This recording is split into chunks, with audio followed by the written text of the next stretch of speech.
Hello students, today we are going to discuss about first of all case of solutions.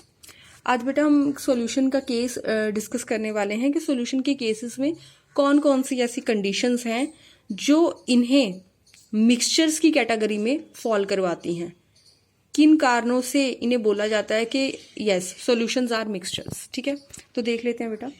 कहते the solutions are homogeneous substances. Solutions homogeneous substances होते हैं, यानी कि इनकी जो composition है वो throughout the solution same रहती है। And heat is usually evolve और absorbed in the preparation of solution. कहते काफ़ी जगह पर ये देखा गया है कि जब सॉल्यूशंस की प्रिपरेशन हम करवाते हैं तब हमें या तो बेटा हीट देनी पड़ती है या फिर हीट इवॉल्व होती है। Even then a solution is considered a mixture. इसके बावजूद क्या किया जा रहा है, सॉल्यूशन को मिक्सचर कंसीडर किया जा रहा है, क्योंकि हमने मिक्सचर की डेफिनेशन में क्या डाला था कि हमारे पास किसी भी तरह की हीट इवॉल्व या एब्जॉर्ब नहीं होगी, राइट। लेकिन फिर भी इसे क्यों मिक्सचर की कैटेगरी में रखा गया है, उसके कारण देख लेते हैं। कहते फर्स्ट रीजन है it can be separated into its components by physical method. First जो इसे कैटेगराइज किया गया है उसका फर्स्ट जो रीजन है बेटा वो ये कि सॉल्यूशंस के जो कंपोनेंट्स हैं उन्हें सेपरेट किया जा सकता है फिजिकल मेथड्स की हेल्प से, जैसे कि मिक्सचर के केस में किया जा रहा था। सेकेंड रीजन है it shows the properties of its constituents. वो अपने कंपोनेंट्स की प्रॉपर्टीज शो करते हैं, ये भी हमारे मिक्सचर्स की प्रॉपर्टी रही है। It has a variable composition. इनकी कंपोजिशन क्या कर सकती है, वेरी कर सकती है, ये भी मिक्सचर का केस था। ऐसे ही it does not have a fixed boiling point. इनका बॉइलिंग पॉइंट भी फिक्स नहीं होता, ये भी किस कैटेगरी का केस था, मिक्सचर का। तो ये जो रीजंस हैं इनके कारण कहते क्या कहा जा रहा है, सॉल्यूशंस को किस कैटेगरी में रखा जा रहा है, मिक्सचर की कैटेगरी में रखा जा रहा है। For examples salt solution is considered a mixture. हमने ये किया भी था कि सॉल्ट सोल्यूशन को हम मिक्सचर बोल रहे थे। अब क्यों बोल रहे थे वो देख लेते हैं। Because of the following reason.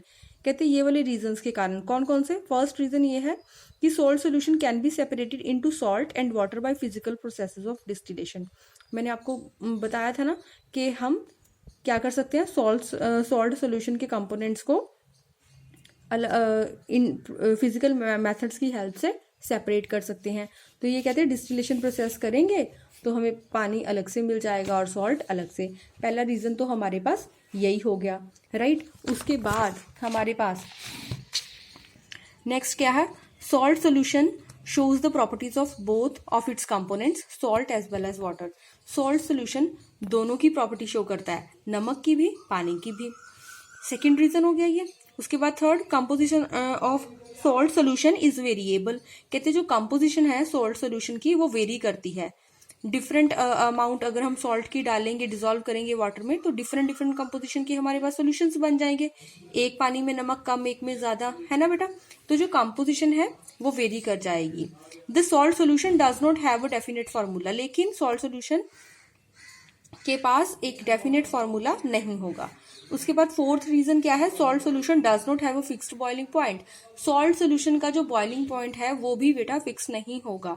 अगर आपने मतलब कि डिफरेंट कंपोजिशंस बना दी हैं, है ना, और उसमें अगर आप पानी बिना नमक के बॉयल करो तो उसका टेम्परेचर कुछ और होगा, और आपने अब सॉल्यूशन बना लिया है इस फॉर्म में, उसका जो बॉइलिंग पॉइंट है वो वेरी कर जाएगा।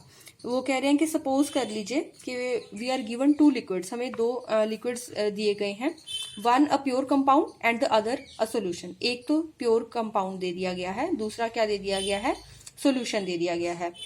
अब हमने ये फाइंड आउट करना है one is compound and which one is solution, कि कौन सा कंपाउंड है कौन सा सोल्यूशन है, यानी कि कौन सा मिक्सचर है। ये पता करने के लिए हम करेंगे क्या, दोनों में क्या डिफरेंस है ये चीजें देखने की कोशिश करते हैं। कहते हम क्या करेंगे, इन्हें सेपरेटली इवेपोरेट करने की कोशिश करेंगे, इवेपोरेशन प्रोसेस उन पे लगाएंगे।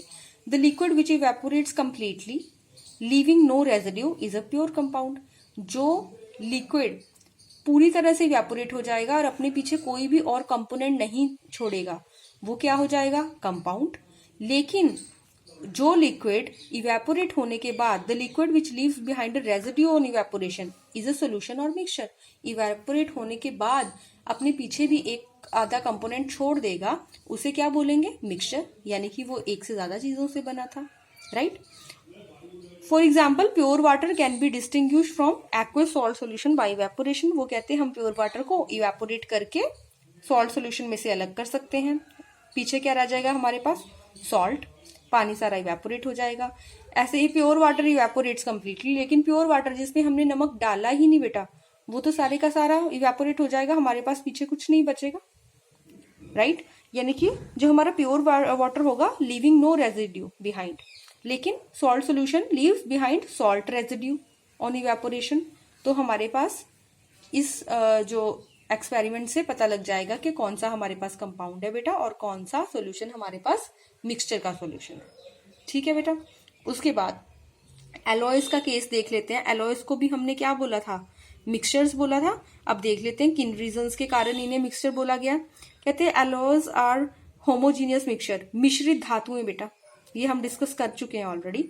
और alloys are homogeneous mixture of metal and cannot be separated into their components by physical methods। कहते हैं उनके कंपोनेंट्स को अलग नहीं किया जा सकता फिजिकल मेथड से, लेकिन फिर भी इन्हें मिक्सचर की कैटेगरी में क्यों रखा गया है, क्योंकि मिक्सचर की तो ये प्रॉपर्टी थी कि वो अपने कंपोनेंट्स में सेपरेट हो जाएंगे फिजिकल मेथड्स की हेल्प से। तो देख लेते हैं अब क्या रीजन है कि हमने एलॉयज को किस में रखा है, इसकी कैटेगरी में रखा है। कहते हैं An alloy is considered a mixture because it shows the proportion of its constituents। वो कहते it shows properties of its constituents। वो कहते हैं वो अपने components की properties शो करती है जितने भी components से मिलकर बने। Secondly, it has a variable composition। उनकी जो composition है वो भी vary कर सकती है, ठीक है। For example, brass is a homogeneous substance। Brass हमने एग्जाम्पल पहले भी किया है, ये ब्रास किसका होमोजीनियस सब्सटेंस है, उसमें बेटा कॉपर और जिंक से बना होता है वो, है ना, हम ये डिस्कस कर चुके हैं। कहते हैं ब्रास जो है होमोजीनियस सब्सटेंस है और किसका बना हुआ है, कॉपर और जिंक का, और उन्हें क्या सेपरेट नहीं किया जा सकता, यानी कि कॉपर और जिंक को ब्रास बनने के बाद सेपरेट नहीं किया जा सकता। ब्रास इज कंसिडर्ड मिक्सचर, लेकिन फिर भी ब्रास को मिक्सचर के तौर पे हम कंसीडर कर रहे हैं, क्यों, क्योंकि ये अपने जो इसके कंपोनेंट है कॉपर और जिंक उनकी प्रॉपर्टी शो कर रहा है। उसकी जो कंपोजिशन है वो भी वेरी कर सकती है। कई बार क्या होता है, हम 20% जिंक डाल देते हैं और 35% हम क्या डाल देते हैं, कॉपर। ऐसे ही कई बार 35% जिंक डाल देते हैं और बाकी का क्या डाल देते हैं हम, कॉपर। तो ये ऐसे एग्जाम्पल दे रहे हैं कि हम जो है परसेंटेज कई बार वेरी करती है। कई ब्रासेस में, कई ब्रास मेटल में कई बार जिंक 20% में पड़ा होता है, 80% उसमें क्या हो जाता है फिर हमारे पास कॉपर, राइट। कई में जिंक 35% होता है, बाकी क्या हो जाता है हमारे पास कॉपर। तो इस हिसाब से वो कहते हैं कि ये बाकी की प्रॉपर्टीज जो है शो करती हैं मिक्सचर की, सिवाय एक को छोड़कर, तो इन्हें क्या बोल दिया जाता है, मिक्सचर की कैटेगरी में रख दिया जाता है। ऐसी सोल्यूशन बस वो हीट इवॉल्व वाली जो कंडीशन है वो नहीं कर रहे फॉलो, बाकी कर रहे हैं, तो उन्हें भी मिक्सचर की कैटेगरी में रख दिया जाता है। आज के लिए इतना ही बेटा, थैंक यू।